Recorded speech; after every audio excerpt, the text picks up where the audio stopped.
Cowardice asks the question, is it safe? Expediency asks the question, is it politic? Vanity asks the question, is it popular? But conscience asks the question, is it right? And there comes a time when one must take a position that is neither safe, nor politic, nor popular, but he must do it because conscience tells him it is right. Every time our country stands in the path of danger, an instinct seems to summon her finest first, those who truly understand her. When freedom shivers in the cold shadow of true peril, it's always the patriots who first hear the call. When loss of liberty is looming, as it is now, the siren sounds first in the hearts of freedom's vanguard. Fighting for humanity and against globalism, one mind at a time. It's the Freedom Link with Joe Joseph. Hi, Lee-ho, everybody. It's the Freedom Link. Yes, it is. And it is the 9th of September, 2023. Scotty Lopez, Joe Joseph here. And it is, in the title of this broadcast is called The Pain is on the Way. Why is the pain on the way? Well, it's always been on the way. There's always some pain in the ass thing going on, right? And it seems like we have a confluence of lots of pains that have really started to wreak havoc in the lives of just about everybody in the Western world. I'm going to put it that way. I mean, even people in China are having issues. It seems like things are slowing down across the globe, but feel like it's all for a reason, Scotty. Big time. Big reason. And it seems like instability is afoot more so than not because of some very important elections coming up. And it seems like, and with all the meddling going around, well, you know, this pendulum seems to be going back, swinging back our way, and we're about to get hit in the stones. It feels like, you know. Yeah, definitely. And I mean, this is something that's been smoldering and bubbling for quite a long time, right? I mean,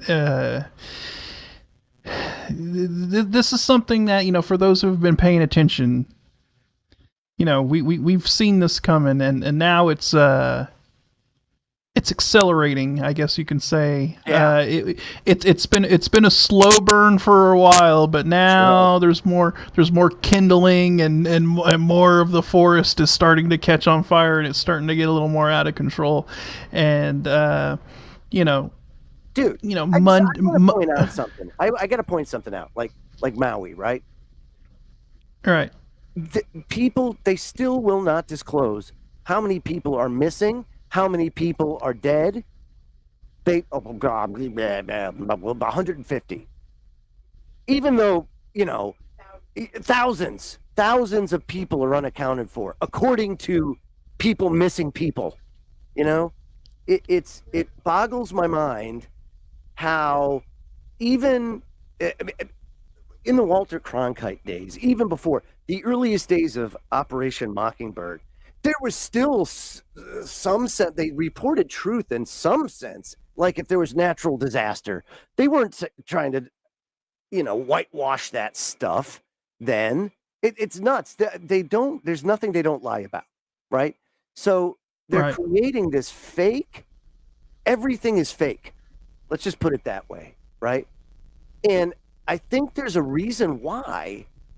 That's happening.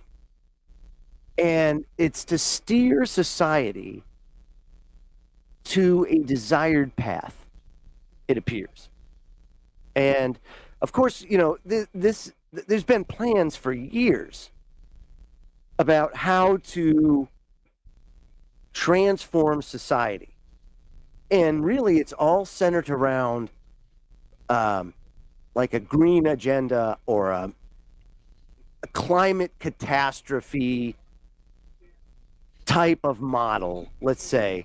that being the basis, the crisis, the unifying event to get everybody to unify around this approach. Right. And look, I mean, Monday we're going to be coming up on the anniversary of a very significant event that occurred that I think was very crucial into moving and steering society into the direction that they wanted, right? Absolutely. And they're just now moving on to the next thing, that the next crises that they can leverage and utilize to move society in the direction that they want, right?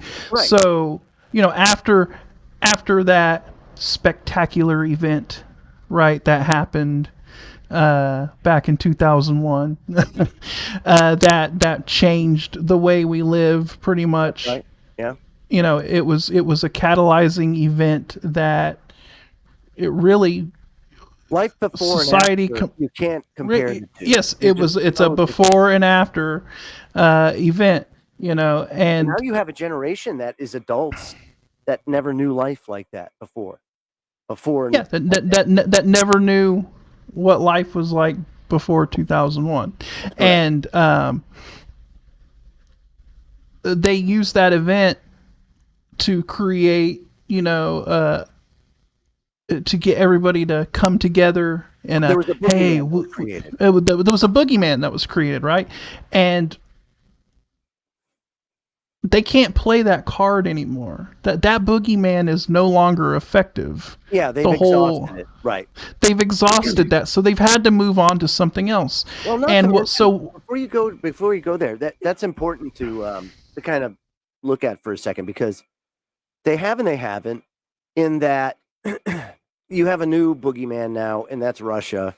Instead of being a terrorist, right? It's now it's back to Russia. It's gone full circle. There. Remember that we don't live a two-dimensional life. There's many dimensions to this, so you can't always say it's always one singular thing that plays into an event. There's many things that go into it. Like with 9/11, and then the subsequent Patriot Act, the Military Commissions Act, all of these series of acts that went and brought about the surveillance state that we have today, which of course is part of getting us into that AI-driven society, max efficiency, everything's tracked, smart city approach, right?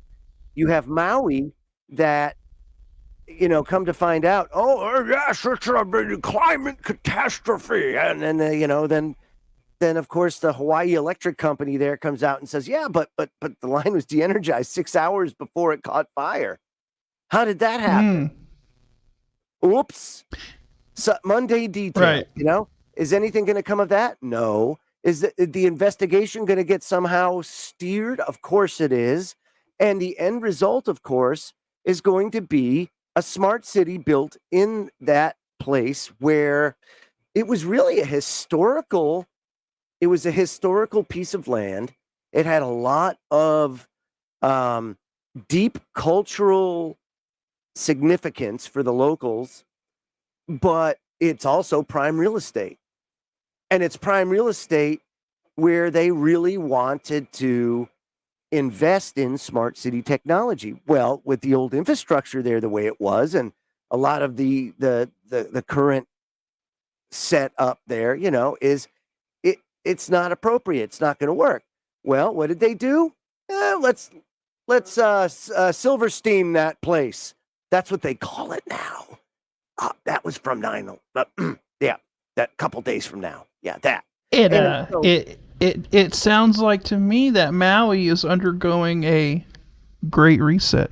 A great reset. Yes, it is. Absolutely. Maybe that is the beta. Who knows? All I can tell you is, they've done this before.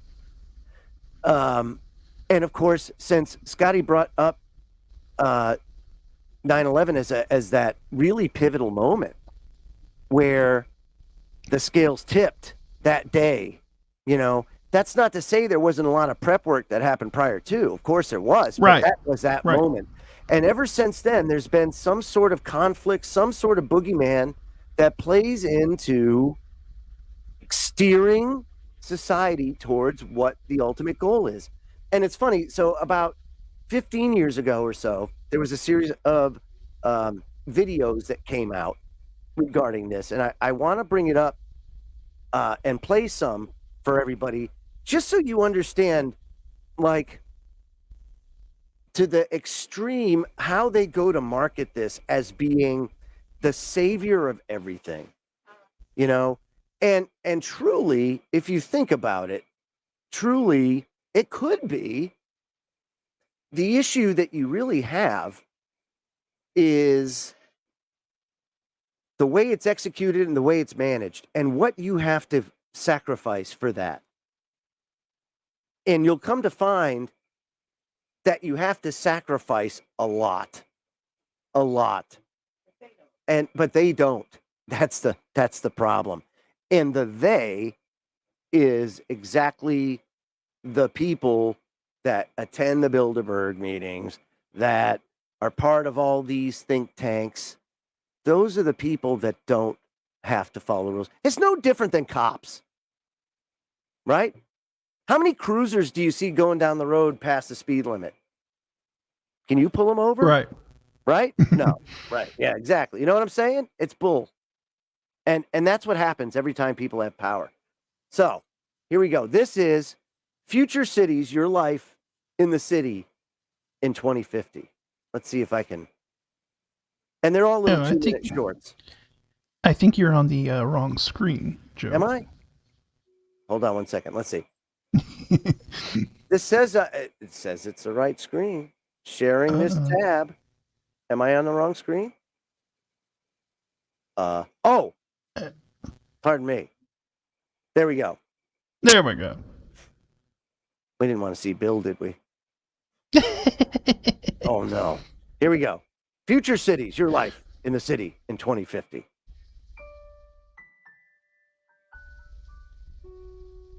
Today's a special day. You were born. 30 years from now, you'll be an adult. What will life be like in 2050? Let's paint a picture together. You will probably live in a city, like most people during this time. A city so smart that it feels like it was built all around you. In fact, everyone is an integral part of the city. I love it. People don't only use up electricity, they also produce it to meet the city's needs. That's right. Your city will be able to adapt to all kinds of things, to your needs, to traffic flow, to the weather, all with the help of digitalization. Energy is valuable in your city. The technologies at the grid edge will make sure of that. But it's not only your city that is energy efficient and adaptable. Buildings using up 40% of our global electricity will become a thing of the past. As interconnected as your city is, almost every building will have its own small power grid. You will move through this city seamlessly, effortlessly, emission-free. And that's what your workplace will look like too, providing the ideal conditions to do your best work, whether you're at the office or working remotely. Even today, technology is the backbone of change, remarkably accelerated by the pandemic, and it will be all the more tomorrow.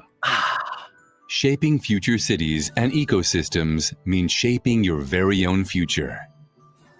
We see new technology and new business opportunities, but above all, we see you. Oh, yeah. We create the outlines today, so we can color them with your brightest crayons tomorrow. Now, Siemens, of course, Siemens is one of the companies like Pepsi, Siemens, that were part of the America2050.org initiative. And that's important to understand because these companies have a very, very vested interest in that future. Siemens, they're what? Oh, yes, water too. But Siemens is a very, very, very invested in high-tech chip production things like that. Right. But they also have a side of it with water purification. They're a huge mega company. They have tentacles in everything. And they're very big in the net zero carbon and the environmental initiatives. So you'll see that big time. Yeah, semiconductors, Bill O'Connell, absolutely right. Huge industry. Now, that's just one. There is also one I'm going to share with you now that's a little more geared towards climate change. But again, there were like 20 to 30 of these videos, each covering a topic. And let me make sure I'm getting the right one here. So that's what might the world look like in 2050? Okay, what might the world look like in 2050? That's the one. Okay. So yeah, this is what the world may look like in 2050. And remember, we saw Star Trek in the 1960s and the like the communicators and all that as 23rd, early 24th century type of technology. So what we envision as humans to be in the future typically is way off course. And it's accelerated a lot further or a lot faster than we give it credit for. And we're in an unprecedented time now where we have technology that can accelerate that at levels of magnitude. And that's just unbelievable stuff. So let's play this here. This is what they say the world in 2050 will look like. Modern technology is capable of such amazing feats, sometimes it seems as if we're already living in the future.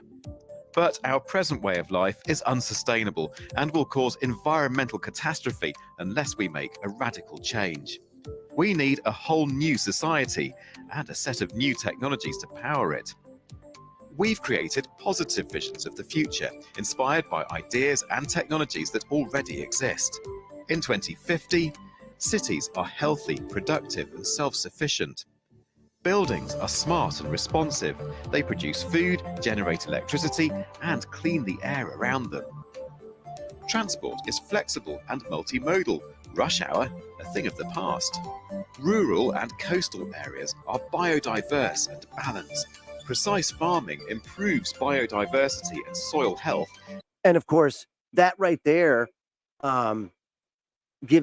is actually giving reference to the rewilding project. I was just about to say, right? They no humans. No humans are living out in the rural areas. Are going to be packed in those smart cities. And one of the initiatives right now that they're using to do that is they're closing the hospitals in rural counties, and they're making it very difficult for people to live out in the rural communities. When you live out in rural communities, oftentimes you're part of electric cooperatives instead of being part of, like say a major national grid operator or something like that. You buy your electricity from those operators, and of course they're making money on it. So by the time it gets to you, your power is much more expensive. There are zones, and a lot of people don't realize this because so many people live in the city or in suburbia, that out in the country, there is, I would say probably on the whole, 40% of the rural towns and counties in the United States are considered technology dead zones, meaning that they don't have any phone, they don't have any internet, they only have electricity. And so they're often reliant on satellite, which now with Starlink and things like that, it's become much better. But for years, they didn't even have DSL. And again, it was very hard in this type of world to live out there. And now with the fuel costs, Scotty, going through the roof, and oftentimes people that live in the rural setting commute to the city for work, Not all of them are agrarian. As a matter of fact, most of them, all the small time farmers, are selling out at rapid speed to these large corporations. Right. That's what I was just about to say. You know, they're referencing this quote unquote smart farming right here in this little section, and it's not going to be your average farmer out there, you know, working the field. It's going to be these corporate farms that are run on a massive industrial scale by mega corporations that are going to be supplying you your food, your nice GMO, you know, genetically modified whatever. So, and yeah. The other thing I want to point out in this video too is the transportation. How they said rush hour would be a thing of the past. That's because their vision is a 15-minute city, meaning that you, wherever you live, to where you work, to where you want to go, is within 15 minutes of anything you want to do is within 15 minutes of you, of where your center, right? And also no private vehicles. It will all be public transportation and or owned by, you know, like a company, a corporation. Right, and you've seen them. You see how they represented it also in the Siemens video, right? It was all public transportation, people riding bikes or these electric scooters or you know, yeah, you're not going to be driving your car anywhere or anything like that. So let me finish this here. Rural and coastal areas are biodiverse and balanced. Precise farming improves biodiversity and soil health at the same time as increasing yields. The circular economy is king. From farms to fisheries, all waste materials are repurposed. How can we achieve this? Right now, inventors at Imperial College London are developing world-changing ideas that could transform our relationship with the planet and help us build a better future. To explore our visions of the future, dig deeper into the Grantham Institute and Imperial Tech Foresight vision for a cleaner, greener future. So there again, the Grantham Institute is one of those that were tied to the America 2050 initiative. Now, this is World 2050. Now, it's expanding, right? And rightfully so, it should. See, so here's the issue that we're facing, and they're facing, and it's an honest issue. We're fast approaching the time when money will be obsolete. And the reason why it becomes obsolete is people become obsolete, or certain job categories, will say, as technology advances, and it will advance at a rapid pace. We're already seeing sectors of the economy being affected, especially in like areas of services where you have like telemarketers, where you have anything related to like administrative assistant work. It's all being automated. Helplines, help desks, or whatever. All being automated. I mean, right. He said it right here, self-checkout. Look at, they know that they're going to lose money through self-checkout. They know it. They know that people are going to be like, they don't care. They're making more money by you doing the job for them than you can even imagine. So that's why you see self-checkouts going up everywhere. And of course, you know, they make a big deal out of shrink. And there is these organized crime things that are going on that are really having an impact on our prices, but it's all being passed on to us. They're not losing any money over it. They'll say they are, but they're not. And really, if you take a look at the numbers, they're not really that far. They're about a historical norm. So what's happening is people are finding different ways to steal things. And they may be stealing laundry detergent now, but before they were stealing other things. They've just gone on to the other things. That's it. So if you look at the numbers, it's still historically about the same amount of theft is going on. People are just getting a little more brazen about it. So what does that say though?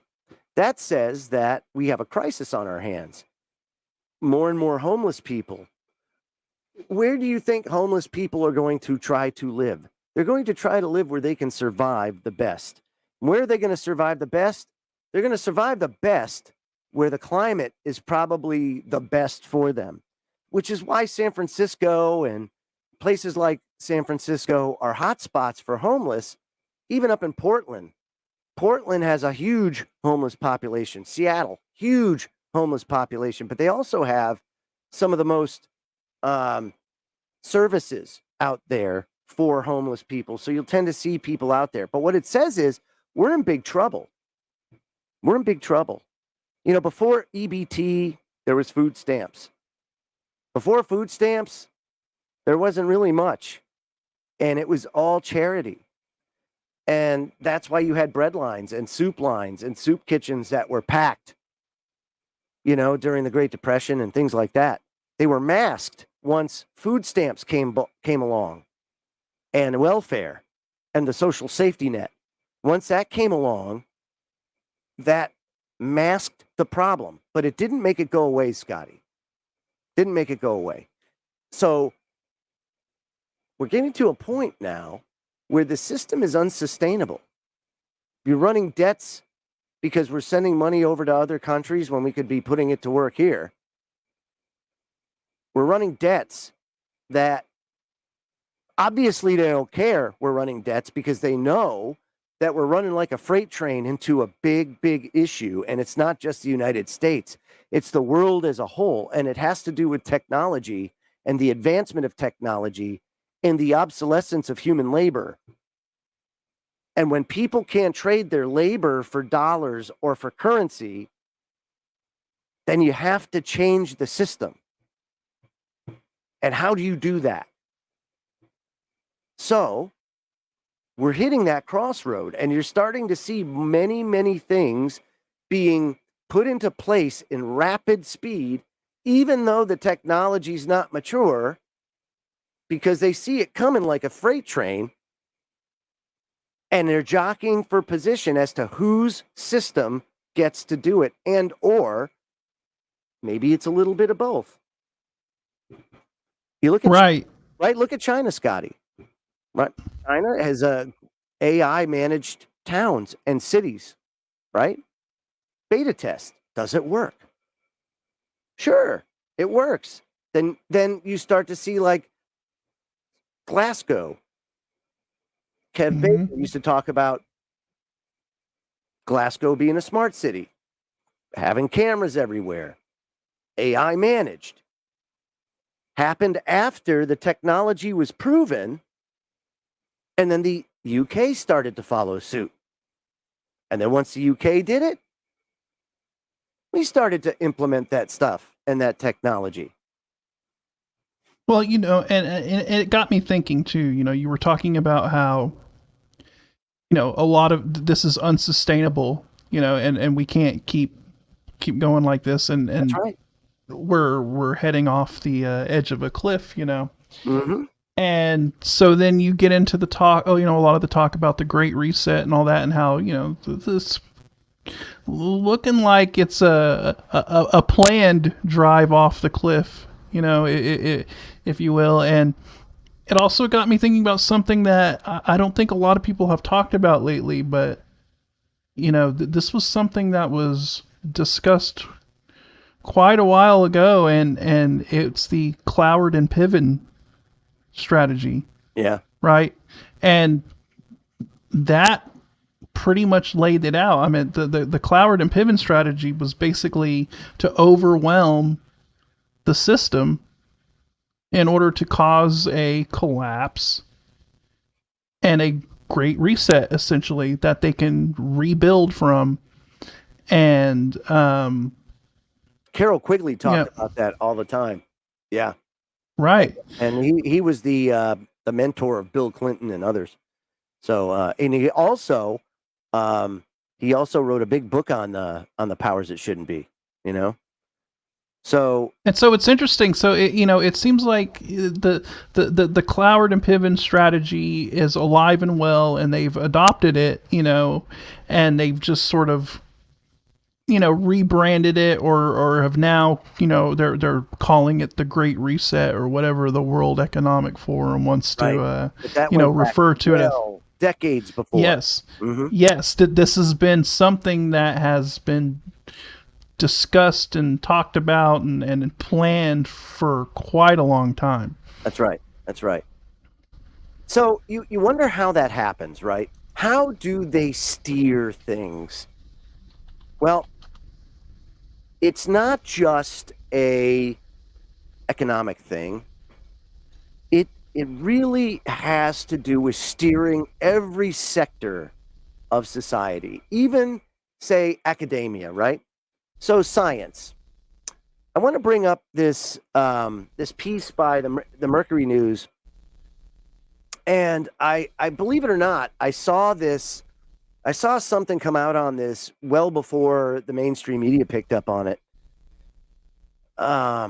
A scientist with a crisis of conscience, and you're starting to see that more and more now in science, because the technology that we have and the tests that we're running, as destructive and irresponsible as they may be, are yielding results that make it very hard for them to maintain the status quo dogma in science. And this is another guy that had a crisis of conscience because of how the system works. So I want to read part of this to you because it is unbelievable. Patrick T. Brown is a climate team co-director at the nonprofit Breakthrough Institute in Berkeley and a visiting research professor at San Jose State University. He said his August 30th paper in the prestigious British journal Nature is scientifically sound and advances our understanding of climate change's role in day-to-day wildfire behavior. Wildfire now being a very serious topic, especially when it comes to the amount of wildfires we see and really who's responsible for it or what is responsible for it. Now, what they will tell you is that climate change and climate warming has increased the frequency of extremely fast-spreading wildfires. And in his instance, he used the California wildfires. And the problem is the science is really showing that while it's a contributing factor, it's not the main reason and the way that they're marketing it. And so it goes on, he says, but Brown dropped a bomb this week on the journal, as well as his study's co-authors, who staunchly defended the team's work. In an online article, blog post, and social media post, Brown said, quote, he left out the full truth to get my climate change paper published, causing almost as much of a stir as the alarming findings themselves. Brown wrote that the study didn't look at poor forest management and other factors that are just as, if not more important to fire behavior, because, quote, I knew that it would detract from the clean narrative centered on the negative impact of climate change and thus decrease the odds that the paper would pass muster with Nature's editors and reviewers. He added that such bias in climate science misinforms the public and makes practical solutions much more difficult to achieve. Absolutely right. Now, on Thursday, Nature shot back and said, wow, when it comes to science, Nature does not have a preferred narrative. Okay, sure they don't. Now, that was Chief Editor-in-Chief Magdalena Skipper. She offered some recent examples of Nature's articles, including one noting various factors that drive wildfire destructions of towns that she argued don't follow the purported editorial biases alleged by Brown. Yeah. So, they're now carefully considering the implications of his stated actions, Skipper said of Brown. Certainly they reflect poor research practices and are not in line with the standards we set for our journal. Yeah. Yeah, So, well, they had no problem publishing the paper, right? So, absolutely. So let me just say this. Mr. Brown is a very, very, very, very brave soul for doing what he did, because he is going to be blackballed now like you wouldn't believe. And it's a shame.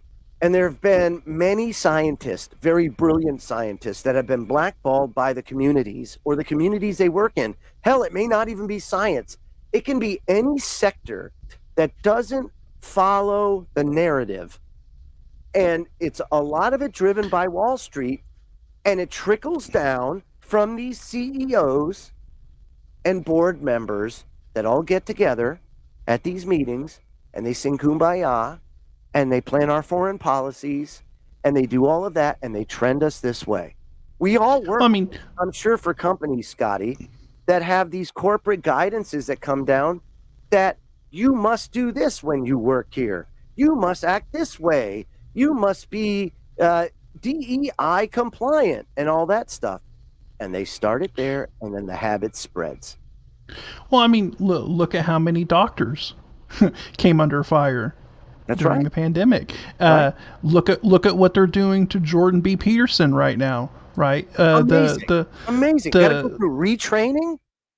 Yeah, right. You know, their psychiatry association or group or whatever in Canada, you know, is essentially putting him on trial or whatever right. because of social media posts. So you know, just like you said, it doesn't matter, you know, what sector you're in. If you go against the grain and you're not going with the narrative that they want to push, then you're gonna face the wrath, you know, of being blacklisted, blackballed, whatever you want to call it. They're right. going to shut you down.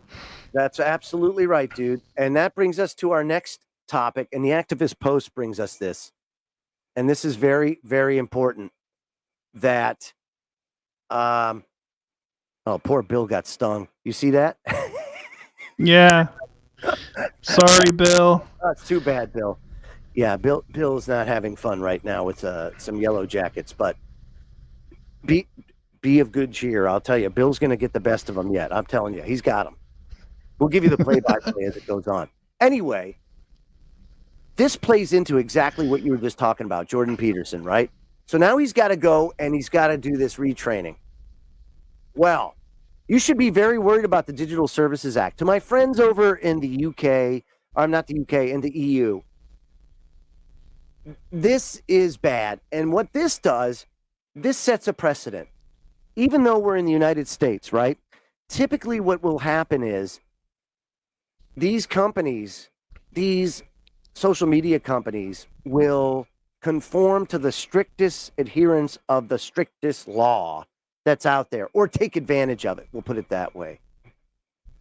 And so when this happens, it'll start in the EU. It's going to spread like wildfire. Listen to this. Article 11 of the EU Charter of Fundamental Rights, which replicates a part of Article 10 of the European Convention on Human Rights, protects the rights of European citizens to, quote, hold the opinions and to receive and impart information and ideas without interference by public authority and regardless of frontiers, and affirms that, quote, the freedom and pluralism of the media shall be respected, unquote. Sadly, the fate of freedom of expression in Europe now very much hangs in the balance, as the European Union has just enacted a law that empowers the Commission to significantly restrict the abilities of citizens to use digital platforms to engage in robust and sincere democratic discourse. Under the recently enacted Digital Services Act, the EU Commission may apply significant pressures upon digital platforms to curb what they consider hate speech, disinformation, and threats to civic discourse, all of which constitutes notoriously vague and slippery categories that have historically been co-opted to reinforce the narrative of the ruling class. By giving the European Commission broad discretionary powers to oversee big tech and their content and their moderation policies, this piece of legislation holds freedom of speech hostage to the ideological proclivities of unelected European officials and their army of trusted flaggers, which we will get into in a second. those pesky fact checkers. So what they're doing is they're codifying it in law that even though one law says that, freedom of speech, freedom of religion, freedom of this, freedom of that, great. Because it's not a public place or company and it's privately owned, they're taking advantage of that. And they're saying that we can do this, that, and that because they are private and it's their platform and they can enact whatever rules they want. And because there is competition out there, you don't have to use that one. You can go use another one. But you go to the other one and they're complying and conforming to a set of rules that are put out there for everybody, and there is no other place for you to go. So they control everything. They lock it down. And then they use these vague words and like hate speech, disinformation, to make it as vague as humanly possible so that you can get caught for anything they want whenever they want to make it. So you then take that kind of legislative language and you start spreading it out. And it starts to, like a cancer. Next thing you know, Canada will do it, right? Because you have Trudeau over there who's very much into that kind of stuff. And so it'll spread to Canada. And then it'll get to a point to where the United States will adopt it because, well, this is what the global community's doing. Right. We have to adhere to global standards, and yeah. And so you can see that coming, right? So that's the internet side of things. So you see the tech side, the science side, corrupt. You got the tech side over here, corrupt. You got the economic side, corrupt. It's all corrupt, and it's all being steered, and it's all being controlled. Fact checkers. Now, Brownstone Institute recently did a great piece on fact checking and how it's being used to obliterate the truth, not to make sure that you're well informed and you know what come on, guys. I mean, here's the problem. This is really the biggest thing that irks me is that they truly think that we are that stupid. They do. They think that we're a bunch of idiots because just by nature of calling them fact checkers, it's insulting. It truly is. And I don't know how many of you out there are insulted, but if you're not, please. So Tom Buckley over at Brownstone Institute wrote a fantastic piece on this. He says, truth is beauty and beauty is truth. And it's really beautiful when you can manipulate the truth to suit your own ends. Welcome to the world of PolitiFact and every other fact-checking service operating today. He says, to begin with, the entire premise of fact-checking is ludicrous as it's based on the idea that media outlets do not need to automatically start from a factual basis for their reporting. As an editor once said to me, quote, just because someone says something doesn't mean you have to put it in the paper, unquote. If the media followed this one simple rule, there would be no need for fact-checking at all. But the media does not and will not follow this rule because printing lies, as long as they are said by a government official the media likes or about an official they don't like, is now an integral part of the industry. Lies from government officials and lies from nonprofits and advocacy groups and non-governmental organizations who directly pay news outlets for coverage of an issue they are involved in are all waved through as gospel.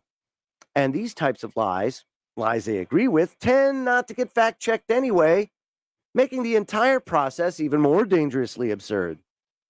It's dangerous because a quote true rating is just that. Something that has been determined to be true and can therefore never be questioned again. Or something is mostly true, so any error can be tied back to an accidental misspeak. And then this quote truth can spread as 100% grade A verified fact, no matter whether it's actual or not. It has received an imprimatur from an on high that is that, and that's it. Yes, there are no weapons of mass destruction. Yeah. Problematic truths that are so obviously true are dealt with in a slightly different manner, and they're contexted into being false. The process seems pretty simple. Person outside the power structure says X. Person inside the power structure says Y. So therefore, X is false. Person inside the power structure says X. Person also inside but lower down and or quote expert. The power structure says X, so therefore X is true. In searching through a random assortment of facts checks, that process appears to happen time and time again. Let's start with a quick example. He says, money was set aside in the Biden infrastructure bill last year to create a system that would enable your car to tell if you're drunk without one of those blow tubes and not let the car start if you were. The concept, of course, was immediately criticized as being government-mandated kill switch for every new car after 2035 or thereabout. Now, each one of the fact-checking services quickly and thoroughly said, no, that's not true. It's not a kill switch. And they quoted an auto safety expert saying so. Of course, the experts were already in partnership with the government to develop the technology in question and said that the data collected by the vehicle would never leave the vehicle and that the system is not currently envisioned as a law enforcement tool. Therefore, the kill switch story was false. And it was false because the legislation doesn't use that exact term. So what? It was false because the people developing it said they had no plans to use it that way. It was false because the system would be isolated to each vehicle, which of course is impossible. Does Tesla send someone to your house when they need to do an update? Do they? And it was false because people who had a financial and political incentive to say it was false said it was false. That's why it was false. In other words, you can't call him Bob because it says Robert on his birth certificate. The fact-checking It's interesting. Yeah, go ahead. Because the whole fact-checking thing and the way social media and quote-unquote news operates nowadays, they operate on one of the core logical fallacies, which is appeal to authority. Right? Just because somebody's wearing a lab coat or wearing a suit and tie and they say something automatically makes it true. It automatically perception is 90% of the law. So 90%. He comes out, he's wearing a pocket protector and a lab coat, kind of looks nerdy. Hey, he's an expert. It doesn't matter that he changed his tires down at Meineke. You know what I mean? Doesn't matter. Right. And look at how a lot of con men operate, right? They dress nice and snazzy and look professional. They slick talk and they're able to gain the trust of their victim just through the appearance of being a authority figure of some kind, and that's how they operate. Just because some government official in a suit and tie gets up there and says something doesn't make it true and doesn't make it correct. Or you get Fauci up there, he's the head of the medical that's right, all this, and it's like and that's what Buckley was saying in this. Buckley was saying, listen, he says the fact-checking process is itself inherently false. because it starts with a conscious, biased choice of which facts to check. And by the way, he says we reached out to PolitiFact as its parent nonprofit, the Poynter Institute, and neither responded. But there is this on the website. And it says, and do please ignore the actual fact that Poynter is a hyper-progressive organization that itself has a track record of politically shading the truth. They're a key player in the censorship industrial complex. And they're also funded by Facebook, Newmark Foundation, and here's another one, the Koch brothers, right? So a lot of people look at the Koch brothers as ones that inherently donate to conservative organizations. Conservative being the key word, because remember, that puts you into that boxes you in when you start saying that stuff, right? But really what they are oligarchs that will fund whatever organization helps them achieve their means. Right? So if a censorship industrial complex based organization such as Poynter, if there's something that will benefit the Koch brothers and their vision, or Koch brother now, but of their vision, then they'll do that. You know, it's no different than anybody would do personally. So I'll give you an example. Ramaswamy, right? The presidential candidate. I like him a lot. They're making a big deal of the fact that when he was a college student, he took a George Soros funded scholarship. So you're a college student and you have the opportunity to get like a $40,000 scholarship. You're going to say no? Typically, when you do scholarship applications, you sit there and you just do hundreds of them. Oftentimes, you don't even know what the hell the organization is that you're doing it to. I was just about to say, he's just a kid in college. Yeah, he's just trying to I mean, I don't think at that time he was having the mental thoughts going through his head. Well, should I go and check and see where this scholarship is coming from and who's behind it? No, he's getting a scholarship, you know. So that's freaking crazy, right? So so of course, I'm going to take it. Hell yeah, I'm going to take it. I don't care whose money it is. So he does that. Does that make him a bad guy? No. But that's how they use that crap. And it's all appeal to emotion because, you know, the George Soros thing hits a nerve because here you have one of the major players of society steering and you have an established track record and a trail of destruction behind it already. Look at the DAs. His strategy to place strategically DAs in all of these places, look at what it did to destabilize society. And don't think it's not happening for a reason. Don't think that the truth is being turned upside down on its head. You know, that civil rights is being redefined. And it's not by accident. It's happening for a reason. And it's to stoke division because as long as we stay divided, we can be controlled. And a lot of people don't understand that. They say, how is that? Think about it. If we were unified, we could be like the truckers over in France. And all of a sudden, one day, the trucks don't roll. And after a period of 5 or 7 days, everybody's going to start to sweat. The politicians especially. Why? Because people are going to start to revolt when they can't feed their kids. And that's exactly what happens.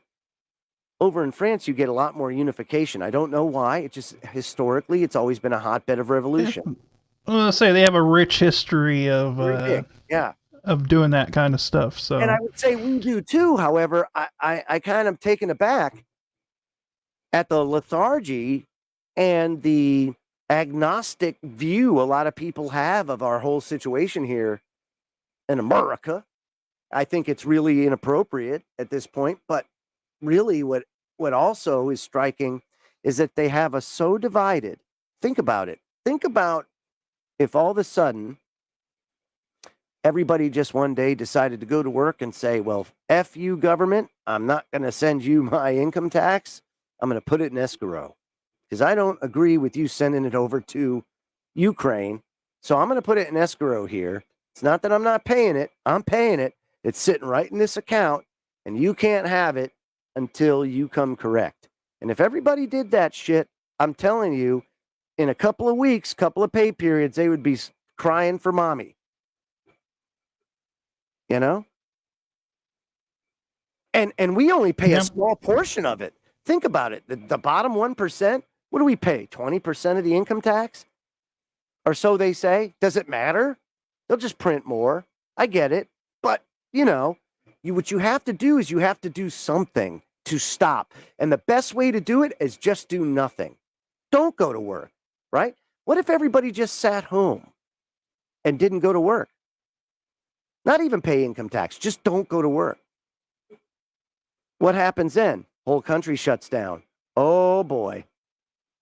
Wouldn't take long. Wouldn't take long for there to be change. Just sit on your duff. Right? Let's do it like a 2-week party. Everybody just parties for 2 weeks. You know what I mean? Yeah, it wouldn't take long for them to start sweating over that. Yeah, that would be pretty crazy. Yeah. Seriously, that's all it takes. It's really easy to affect change, but it's hard to do it en masse because of all the division. More so than now than ever before. So then you would have to say, well, what kind of unifying event? Oh boy, now I'm starting to sound like them. That's not good. I don't want to sound like them. But really, how do you unify a population? Outside of like catastrophic change to their way of life or a drastic change. I think the Saudis are trying to affect that. I think they are. Well, we can get into that more when we get back from break. We're going to have to, yeah. So our number 1 is done. Our number 2 is on the way. And when we get back, we'll talk about how the Saudis and the Russians in the BRICS nations are trying to influence things in a way that does unify and affect change. So don't go away. We'll be right back.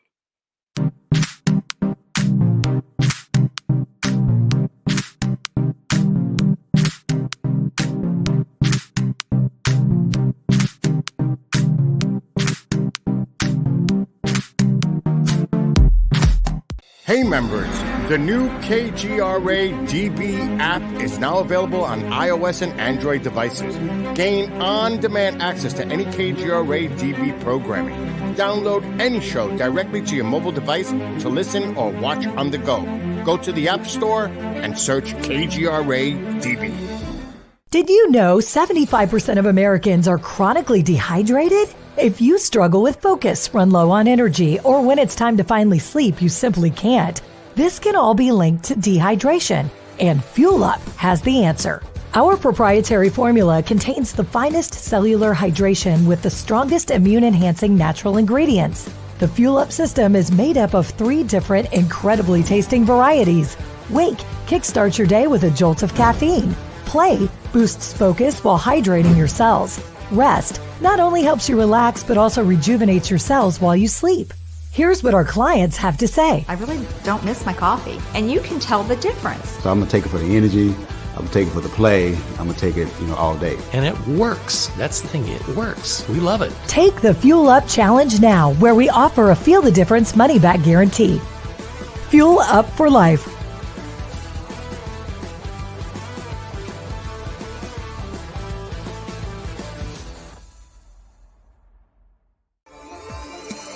You're listening to the KGRA Digital Broadcasting Network.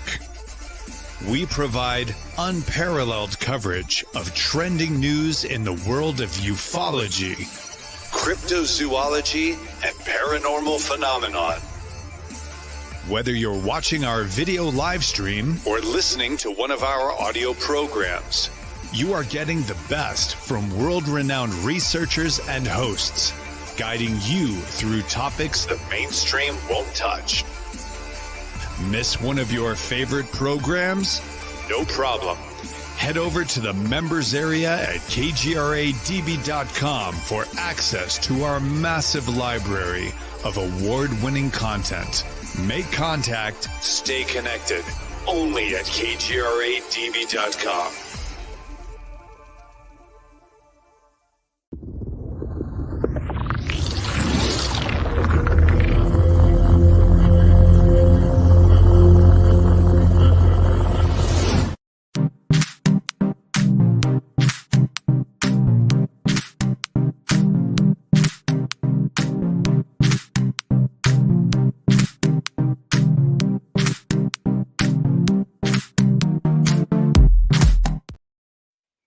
Well, welcome back, everybody. It's hour number 2 of the Freedom Link here. KGRADB, kgradb.com. Check out the website. Totally revamped. Awesome. Want to check it out today. Become a member if you're not a member. Oh, man. It's going to be cool. Chat rooms, everything. Oh, it's just great. Inflatable. We're upgrading. Yep. To the next level, man. Next level. Yep. Definitely good stuff. So make sure you check it out and support the website and, visit there, tell your friends, everybody.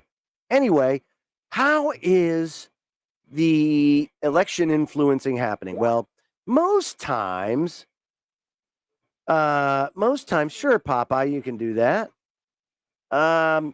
Most times, they'll go and blame it on a person or something or whatever, but it's not. It's more so an economic driver that they'll use to,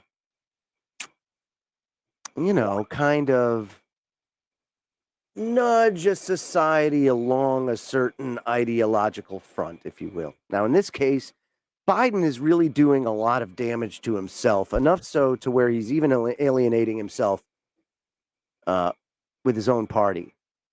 And the initial, I think, ideology behind having a Biden-Harris ticket was they would have a VP that is so bad that even if they wanted to impeach Biden, they wouldn't, because the alternative would be just that much more terrible, if you could imagine. Right? So, and I get that. So that's why I think you see McCarthy dragging his feet, honestly, because the alternative would be terrible. And I get it. I don't even think anybody on the other side wants that. So how do then, they're already kind of digging themselves a hole. Now you have the Saudis kind of entering the picture, and they say, okay, well, we want to get somebody much more friendly to our kind of business.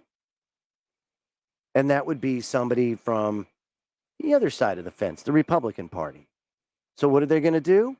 Well, according to Bloomberg, oil price resurgence has further to run after Saudis turn the screws. So if you've noticed at the pump, the prices have gone way up recently. And on Friday, crude surged to above $90 a barrel. And the leaders of Saudi Arabia and Russia, they say, get on the phone to congratulate each other on a job well done.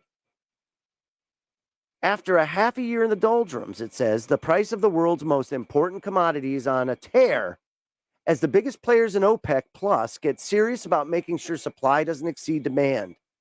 And what they've actually done is they have brought supply down less than actual demand. So we're running deficits, and it's causing the price of oil to surge.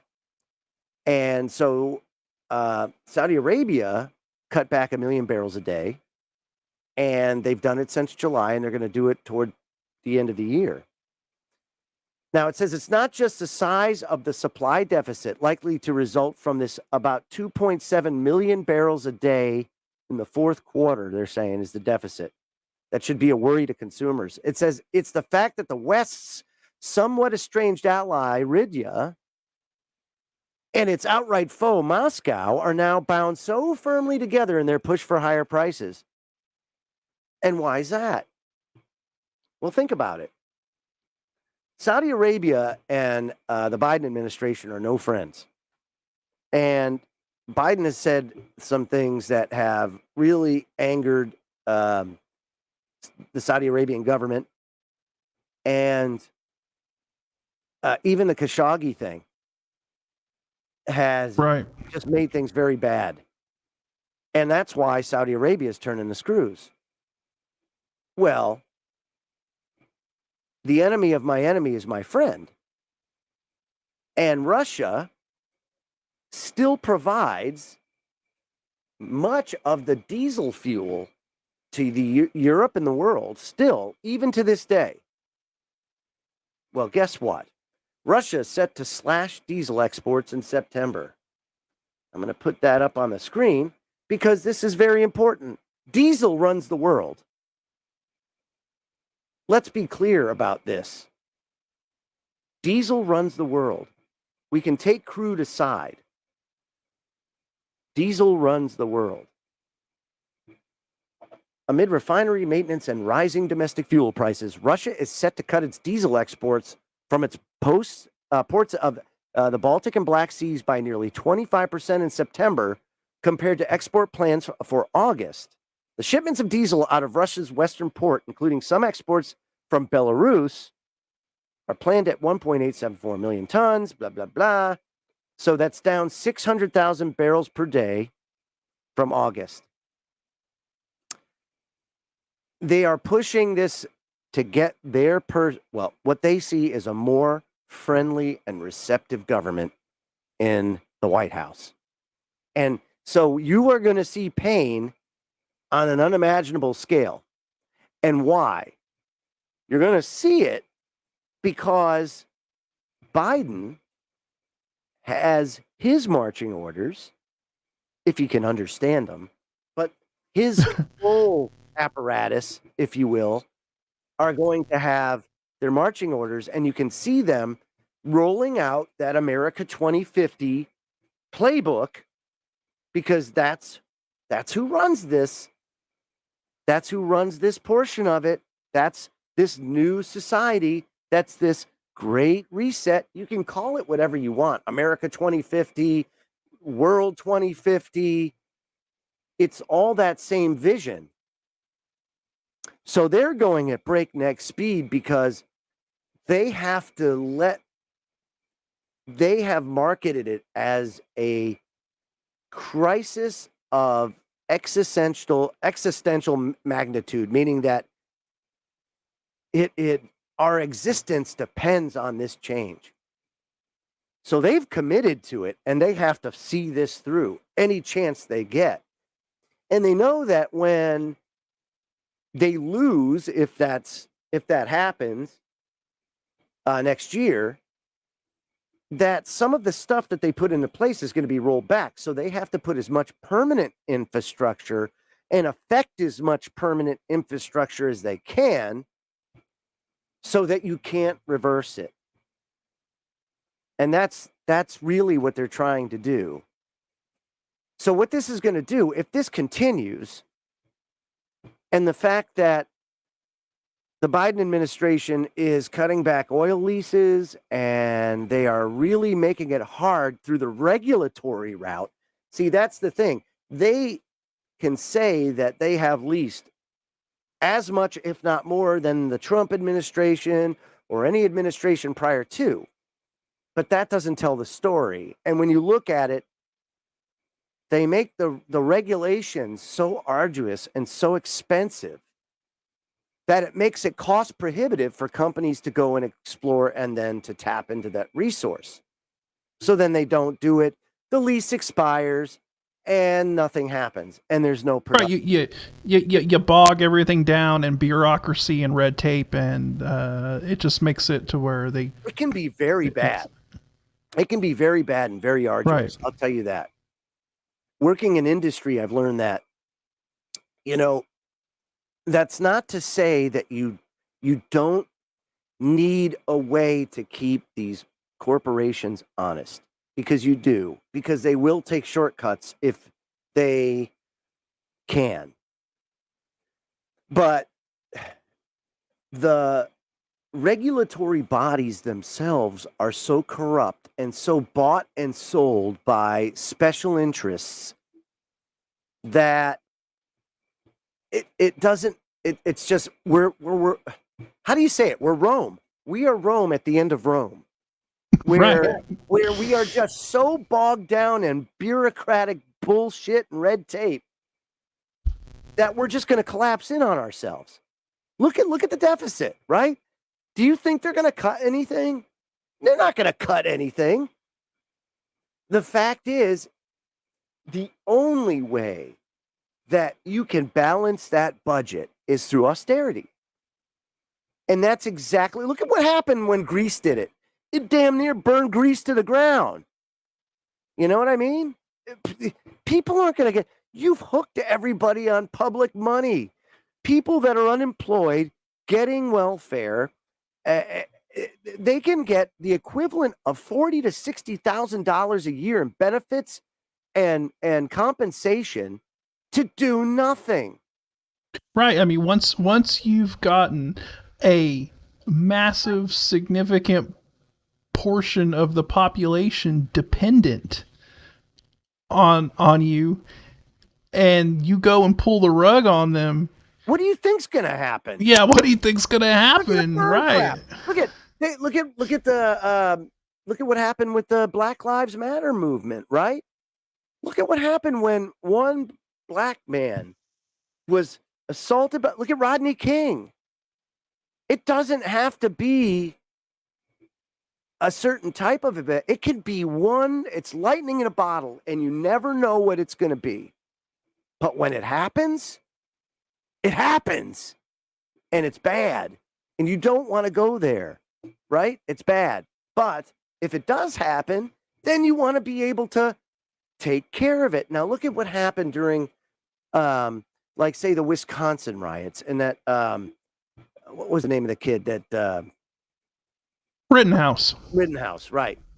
Right. Kyle Rittenhouse. Look at what happened to him. I mean,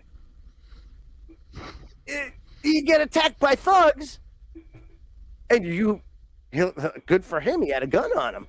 I mean, holy moly, what happened if he didn't? You know? It's crazy. They switch it. They turn things upside down. They confuse the process. Why? Out of chaos order. They can control you. And the only way that he was able to get out of that was by sheer numbers of support. That's the only way that you affect change, is to actually get the numbers behind you. I remember back in 2007, the Ron Paul Revolution, and there was a 1 million man march on Washington. Literally 1 million people. That was the height of, when independent media was strong. It was before the censor. Well, it was during censorship, but they didn't have the gonads to do that they were doing. This was the buildup before they pulled the rug out from under independent producers and content makers and all that. Right. I mean, because remember at that time, I mean, you're right. There was some censorship going on, but it was nowhere near the level it is now. Right. I mean, look, I think one of the biggest groups on Facebook was actually like InfoWars and stuff like that. So, I mean, it just shows, how much, it's unbelievable. I mean, it was crazy. We started doing this. Johnny King and I started doing this back in 2005. That's when we started, and that was around the time that YouTube started doing its thing, right? So, in YouTube's infancy, just like Facebook's infancy, when you had a subscriber, you went to every subscriber. It went to everybody, right? And you could affect change at a much higher level, even if you were talking to just 500 people, because you knew it was 500 people. Think about that, 500 people. Right. They didn't have all of the algorithms in place that they do now. Sort of that corrals everybody into echo chambers and little bubbles. If you had like you said, if you had subscribers, every one of them subscribers would see it. And if something was actually organically trending and going viral, everybody would see that. It wasn't just filtered to certain people or groups right. or whatever. So And yeah. the other thing too was it was a lot more internet radio heavy because it was before people had the bandwidth to be able to hold have streaming video and all that kind of stuff. So you would do it like we use Blog Talk Radio. That was our first platform that we did stuff on, and I don't even know if they still exist today. But I do know that at the time, that was the place to go to be able to do like long form interviews and things like that. And so they really didn't have the infrastructure to censor, and you were able to get things in effect change. So around 2007, that was kind of the highlight or the highest point of our ability to affect change. And then it went down, and it went down fast. And it went down because of that very pivotal moment, because they knew that the scales were going to tip if it was allowed to proceed. So what happened? So Google then institutes their community guidelines, and they do a big revamp on it. And when they do it, a lot of the content creators see before Google and the whole thing about becoming a partner, if you will, and doing the monetization, it wasn't really policed. And so a lot of people were able to fund their activism through monetization, and it freed them up to do so much more. Because before that, we used to have to pound the pavement and get sponsors. And you would get sponsors, and then that has its own drawbacks, because when you're in media, the biggest thing you don't want is to be beholden to anybody or have anybody that says, please don't say this because, you're representing my product. So that's why you'll see, like, I never have a sponsor. I've never been sponsored, and I can't, because I have to be able to speak my mind. Well, when you're doing monetization, it wasn't really a big deal. Well, then the companies that Google were plugging the ads in on the video started to raise a stink because of some of the content that was being spoke about. So they changed the community guidelines. And when they did that, they pulled the rug out from under so many activists and so many people and destroyed countless lives, because these people had operations, they had companies, they had things that they were doing, and it just totally changed their life in a day. And it was a shock to the system, and it set the independent media back. And the only ones that were able to weather that storm were the ones that didn't depend on the monetization, or that were so big or successful that it didn't really affect them because they had other revenue streams. And you had a big consolidation, and it was never the same again. And then it's just been ratchet, and they ratchet down more and more. Now you have an AI that polices it all, and they don't even, people do the code words and the things like that. I think it's pointless, only because the AI is starting to learn all that stuff, So pretty soon we're just going to have to start like telepathic communication or something. I think that's the only way to do it. Maybe we need an implant. Maybe we need to start confusing the AI and just start like doing Morse code or something. Yeah, right. Even then, I mean, it knows it. So that brings me to my next topic, right? So they control that. But remember, too, that back in the 2010, Bill Binney, Tom Drake came forward and talked about how the government was tapping into all of these central hubs, if you will, like the AT&T building in New York City and other places, and they were tapping into all the communication streams, and it was going back to their central storage facility in Buffdale, Utah. And Buffdale, Utah, I love how they call it the central storage facility. I like to call it the brain, because that's really what it is. That's where their AI is. Now think about that. Right. Think about that. Their central AI in Buffdale is basically, it takes every communication in the world, in the whole world. See, this is how they know what's going on in China. This is how they know what's going on in Russia. This is how we know everything that's going on everywhere.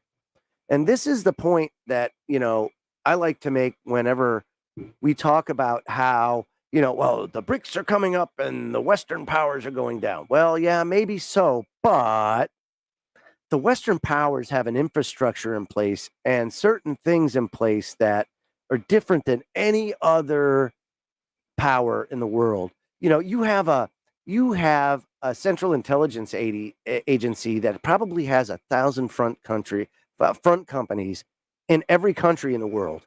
Like, they have tentacles everywhere and technology everywhere. They learn everything. They know everything. And you'd say, well, that's a lot of information to have to sort through and figure out. But that's the point of Benny and Drake's disclosure, was that with the artificial intelligence and that power behind it, the only thing they have to do is just like type your name in, like, and then they have access to everything. Just tell, what do you want? What do you want to know? And it will tell you. It's that. Right. And that was in 2010. It's 2023. By now, that, I would have to say probably that's general intelligence. If I was to take a swing at something and kind of go off there and make a sworn speculation, I would say that Buffdale, Utah probably has AGI, and they're using it. I'm going to call it the way I see it. It's just, why would you funnel every piece of information in the world to one central point? You know what I mean? Unless it's something like that. And then not only that, they got, they got pretty much all of the population hooked on social media. Right. And, why should this goes over the internet? That's right. A great point. Yeah, and so why should the CIA even have to bother about putting in work building a dossier on somebody when the person is building their own dossier for them? Yeah, and so right, and that goes back to how Facebook actually started as LifeLog, and that whole thing. That was a DARPA Pentagon program, and just conveniently got shut down the same day that Facebook went live, and all of that stuff. Snowden said the same thing, and it's interesting too. Snowden goes over to Russia. He's living a life over there, and the guy's not a bad guy. All he did was tell the truth. That's all he did. Julian Assange, all he did was tell the truth. That's it. And they want to lock him up for life. You want to talk about a sacrifice. That's a sacrifice. And it's wild because, look at Julian Assange. He was held up as a hero by a certain side of the aisle, right? Back when he was exposing, stuff that went on during the Iraq War and the war crimes and all that, and the left loved him, but then all of a sudden, when he's just laying the information out, non-bias, objective truth, regardless of which side of the aisle it may implicate or involve, wait a minute, we've got a lot of shady information here involving Hillary and Podesta and all of this, and all of a sudden, no, he's no longer the hero, he's the bad guy, right? That's right. It's wild to see how how quick they flipped on him. They'll turn on a dime. Right. That's the thing. Journalism, it has two distinct rules, right? rule one is always follow the truth because the truth is a story.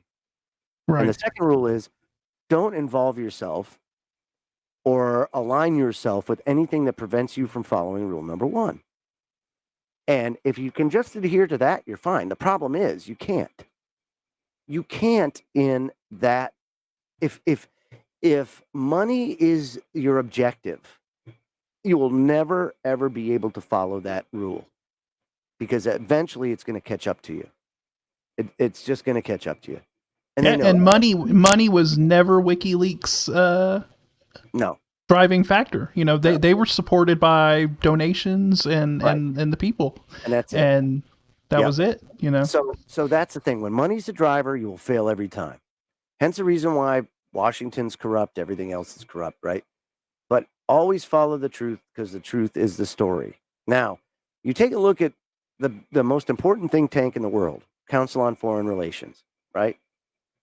You have every matter of fact, I'm going to see if I can get to their membership and CFR members of the media. Let's see if I can find some of the people here. So this is members of CFR board, membership roster.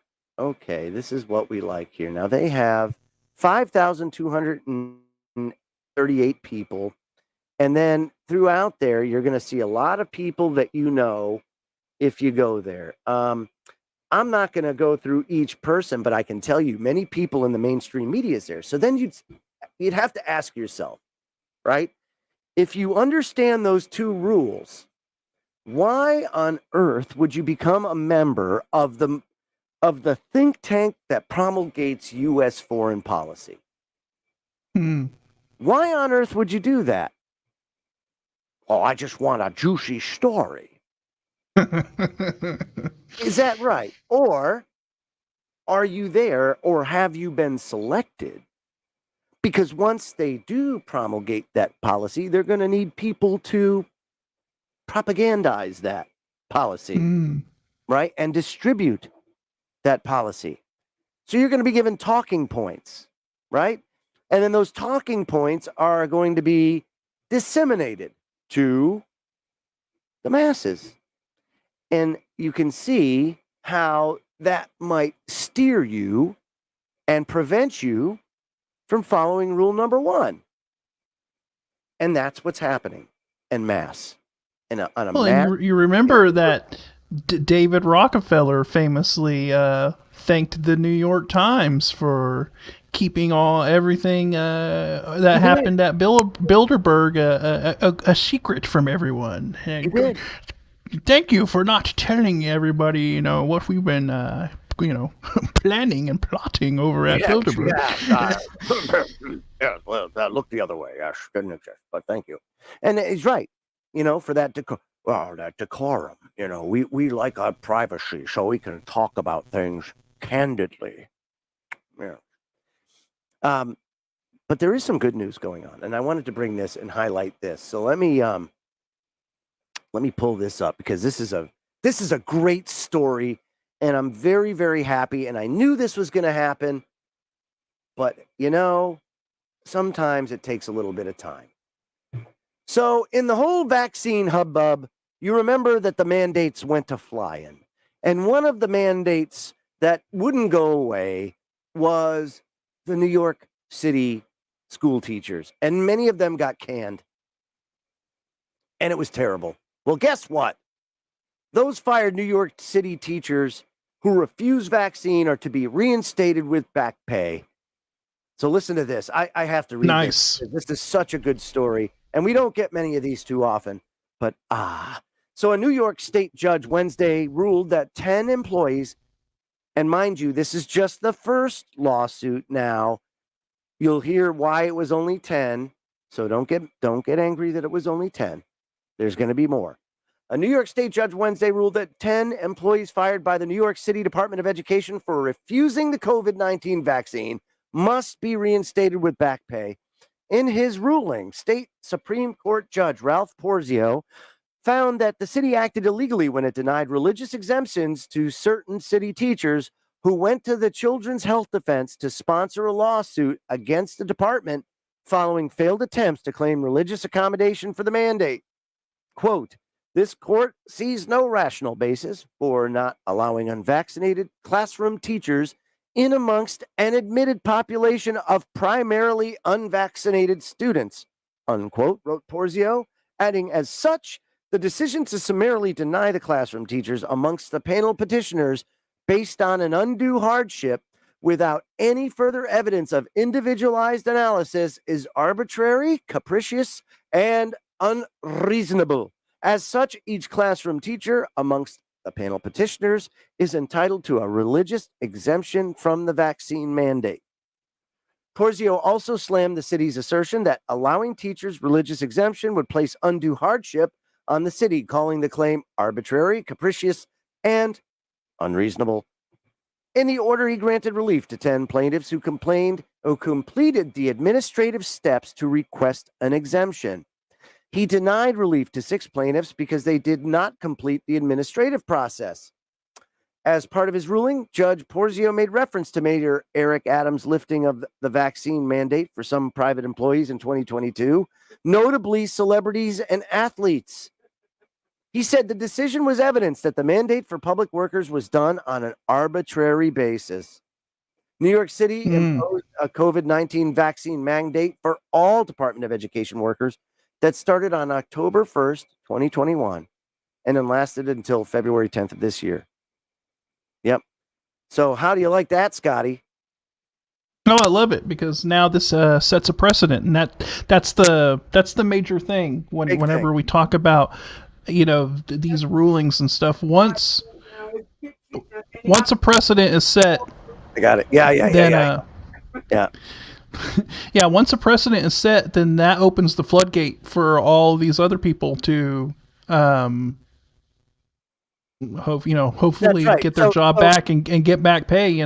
That's right. See right here, an attorney for the plaintiffs said that they've been fighting for this since August 2021 for 10 people specifically, and we won huge for them.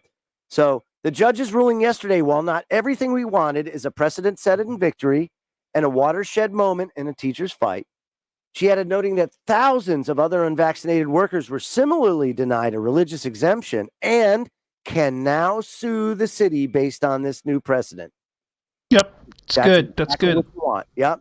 Says the court ruling on class certification still leaves the door open to future relief for thousands of teachers negatively affected by the vaccine requirement. We intend to file a motion of reconsideration on a narrower basis. So, and of course, it comes after a lawyer from another group of fired unvaccinated New York City teachers claimed that Mayor Eric Adams' administration blacklisted employees who refused to get the vaccine with a special code. Listen to this. Loosely speaking, it's like a scarlet letter, says John Birch. That's the lawyer for the plaintiffs. And it says, the employee personnel file shows a generic problem code that could just as easily be for committing a crime as declining to take a vaccine for religious reasons. In some instances, when plaintiffs tried to obtain employment elsewhere, they were told they were red flagged because of the problem code. Wow. Yeah. So 1,700 workers were affected by that. How do you like that? I mean, golly, dude. And that's the thing. And look at, now you've got that. So that's one thing. Then you've got, and Texas was brilliant in maneuvering and doing what they're doing. And they're only shipping a small portion of the people that come over the border, right? And they're busing them to New York to the point where New York is buckling. Mind you, New York is dealing with a $12 billion budget shortfall because people are leaving there en masse. They do not want to live there anymore because it's getting so damn expensive. The only people that do live there are the well-to-do, and even they're getting pissed off and moving to Connecticut. And that's not cheap. Connecticut's a high tax state, but it's just not New York City. You know, like it's to the point now where they have you can't drive in the city without paying a toll now. Now they have congestion pricing. You know, it was real easy for these these blue cities or whatever to be like, we are sanctuary cities, Yeah, right? you know, and project that and put on that face. But then when it came to them actually having to be a sanctuary city, oh, it's not working out so well, right? And now they're getting just a small taste of what all of these cities along the border of Texas have been having to deal with, being overrun and having their resources just completely decimated. I got to point something out here. It's done for a reason, right? And the reason is it's going to force people. Remember, problem, reaction, solution. Right. So 9/11 was just that. The Patriot Act would not get passed had it not been for 9/11.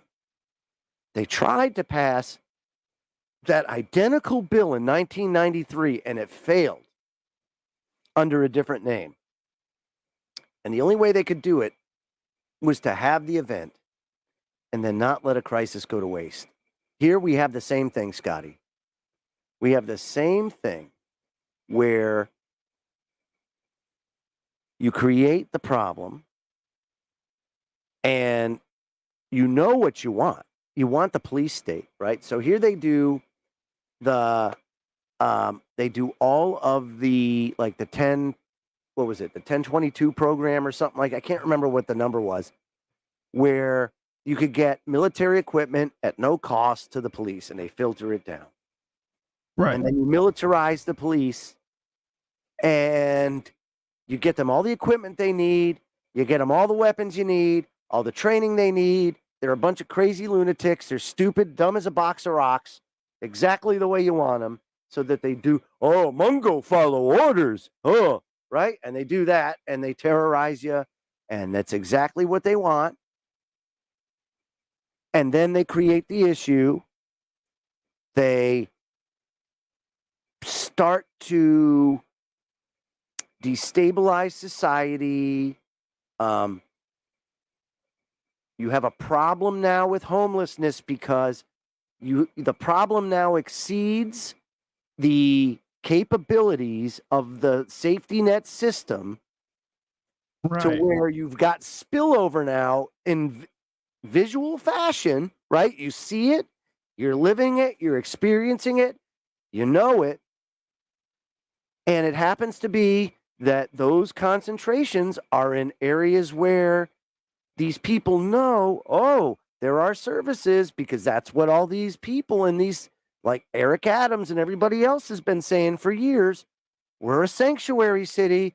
Come to us. You're welcome here. You won't get messed around with here, right? And then what? It pisses people off to the point where, watch, the police state will be welcomed with open arms. People will welcome it. They're going to want it. It's going to get so bad and so terrible because they won't be able to control it, because the squalor, because of the collapse of the American way of life and everything else, it's gone. Those days are behind us. Now it's, holy crap, well, they're going to have to control it somehow. Well, we want to feel safe. Where are the police? Let's give them more. Let's give them more funding. You're already seeing towns doing it. You know, where now the funding exceeds what they had before they started defunding the police. Austin is clamoring for it. It's wild how quickly they're able to flip people's opinions on it too, right? I mean, look, here's a good example. The quote unquote, patriot movement and all of this stuff back during the whole Bundy Ranch situation. Remember the standoff with BLM, not the BLM we owe now, but the Bureau of Land Management, for those of you out there who are old enough to remember the other BLM. The other BLM, government BLM. Right. The government BLM, right? And so you had all these, patriot groups and all of this stuff that they were all, against government, jackboots and all of this, and stand, we're going to take on, the BLM and blah, blah, blah, blah. And what happened? Well, Ferguson, Missouri happened, and then the rise of the other BLM happened, and all of these same patriot groups who just a few years earlier were all, anti-jackboot thugs, police state or whatever, were very, very quick to fly that thin blue line flag and were calling for the police to crack down on all of these protests and so it shows how easy they're able to create a problem to get a portion of the population that might not have been on your side at one point to very easily flip to your side. So, this is something I've talked about, me and Popeye have talked about, right? You got these guys driving around and they got the come and take it flag, next to the thin blue line flag on the back of their truck. And it's like, hey buddy, who do you think's going to be the one to come and take it? You know what I mean? And so it creates this weird hypocrisy, amongst certain individuals. And you've got to remember, anytime that there's a clamoring for the police state, you've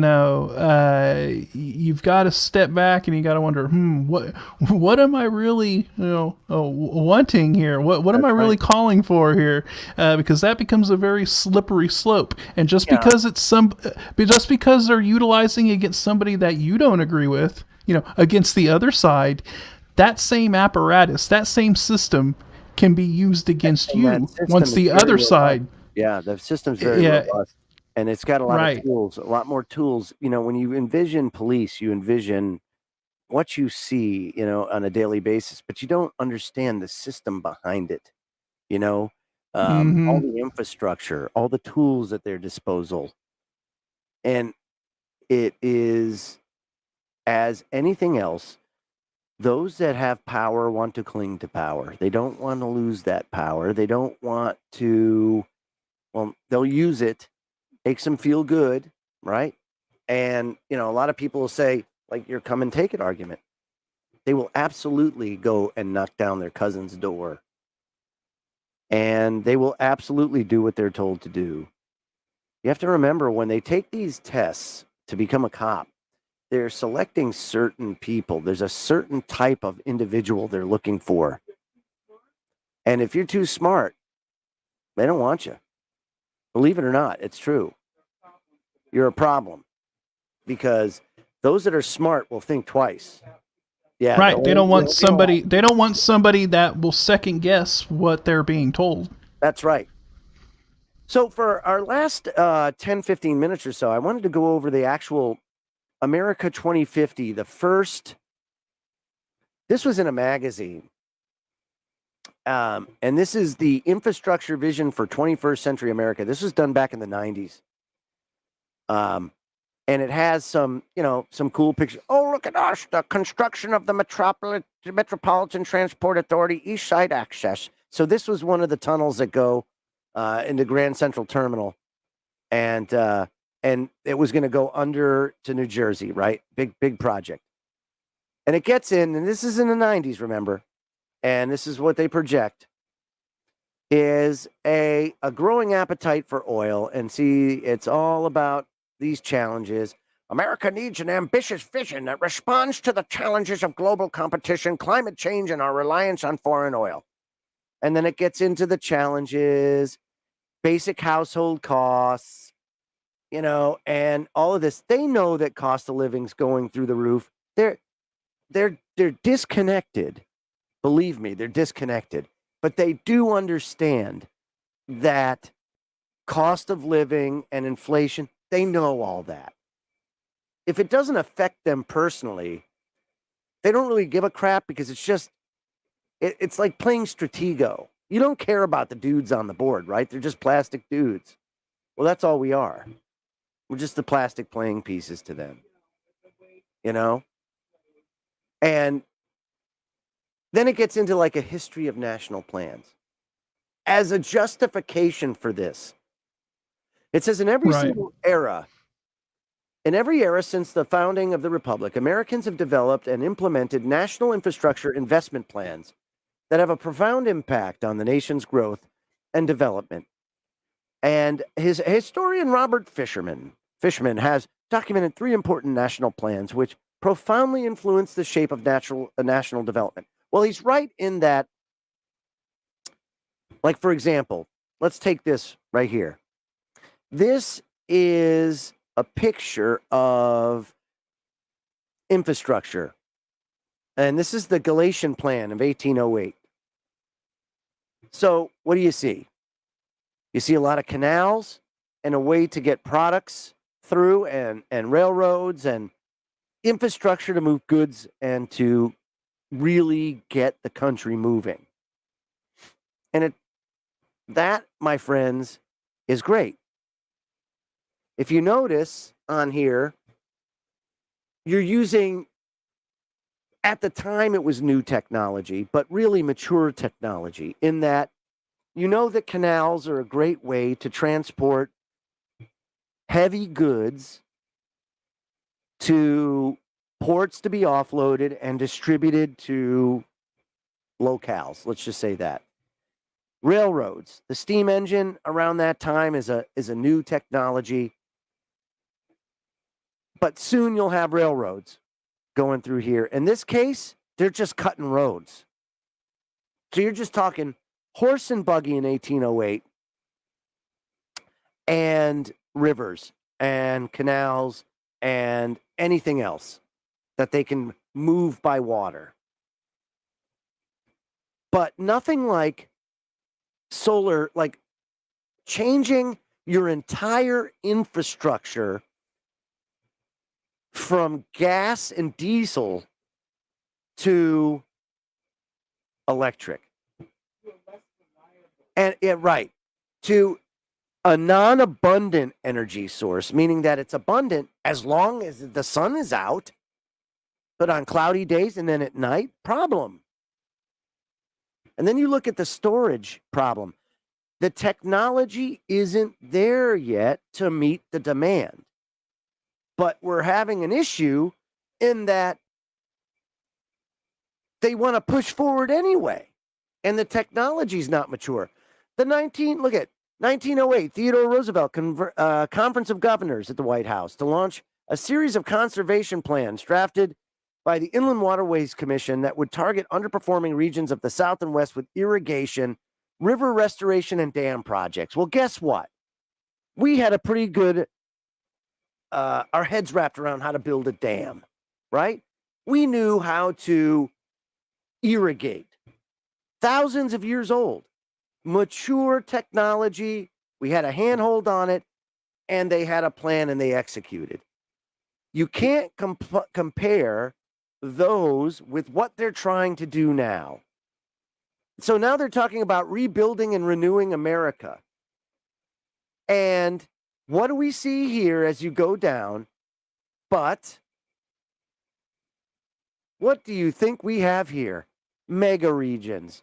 This is something that has been, like I said, since the 90s, this has been the sole focus. Getting the population within these areas that you see right here. Yeah, you can see the clusters where they want to cluster all of the smart city, megapolis sort of areas, and then all of that other area would be the rewilding. That's right. What? I can't see that. Throw it to me. Throw it to me. Oh, right. Yeah, right. Exactly. Yep. I know. She was saying about the EV scam, right? And, right. and of course, the EVs are a scam.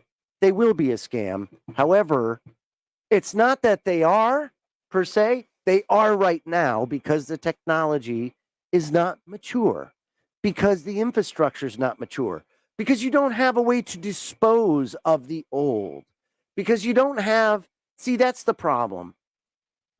Back in the, let me say, from the I'd say the early 20th century to about 1990, let's just say 2000. So for the 20th century, I would say U.S. naval planning and procurement was probably some of the most responsible process that I ever saw when it was done right. And it had to do with, you start with your R&D process, you get into like your first run production, you work the bugs out of the first run production, you fix the mistakes, you go into full production, you field it, you sustain it. That's something that's very hard to do. You get all this new technology, you get it out there where you got to sustain it, right? There's got to be spare parts. You got to have infrastructure. You got to have all that. Very hard to do and see through to do it right, but you do it. And then at the very end, you have disposal. They never get those last two right. Sustain and dispose is always they're always wagging the tail to get the technology out there. And then they do it, but they're so wrapped up on trying to get the next version out to make sure they have that consumer interest that they screw the pooch on sustainment and disposal. So they have this product out, and because they didn't do their due diligence and enough testing and work the bugs out, now you've got a subpar product out there like these EVs that are going to explode. They're going to have issues. It's no different than the mRNA baloney. They tested it on 28 people and then said it was safe, and they threw it out there for the first time. You know, it's the same thing. They don't even have charging infrastructure out there yet, and they're making people do this. It's crazy. So, of course, there's going to be problems. And you can't do that. You can't compare the railroad, looking at how the railroad infrastructure was planned and designed and executed, or how the canal system was designed. You can't compare the two. They're apples and oranges. This is trying to deploy premature technology before we've worked the bugs out. Water's a huge problem in the world right now. These people could never have envisioned that there was going to be such a problem. And it's not so much here in the United States, although it's coming. It's coming. But China has a major issue with water. And the fact that they cannot keep their shit clean because they absolutely pollute the hell out of everything they own. And, you know, cancer cities, dude, are you serious? It's like, it's a dystopian society of unbelievable proportions. Not only are people tracked and everything else, but all of these like town supervisors or whatever you want to call them that report to the higher ups, none of them are telling the truth to one another. And nobody gets the straight story. And the country's collapsing. And their population's collapsing. And, you know, it's to the point now where they have to act. Otherwise, their whole life and way, it's all going to die. You know? That's what worries me about China. It's not so much the fact that, you know, oh, yes, well, we want to spread the communist thing. No, it's almost about survival for them. You know what I mean? It's getting pretty crazy, and it's all about. And you know what else is collapsing? I know. The end of the show. It's too bad. Yeah, our time. So, folks, don't forget to go to kgradb.com. Check out the new website. Become a member. Do it now, because guess what? Popeye is coming up next, and he is going to be doing all sorts of happy stuff with you. I don't know what the hell he's talking about. Does anybody? Oh, the occult aspects of 9/11. So make sure you tune in. Stay tuned, because nobody knows more about 9/11 than a poopster, and he is going to give it to you like no one has given it to you before. 9/11 Raw. KGRADB.com. Thank you for tuning in tonight, and we'll see you again very soon. Have a great night, everybody. Take care.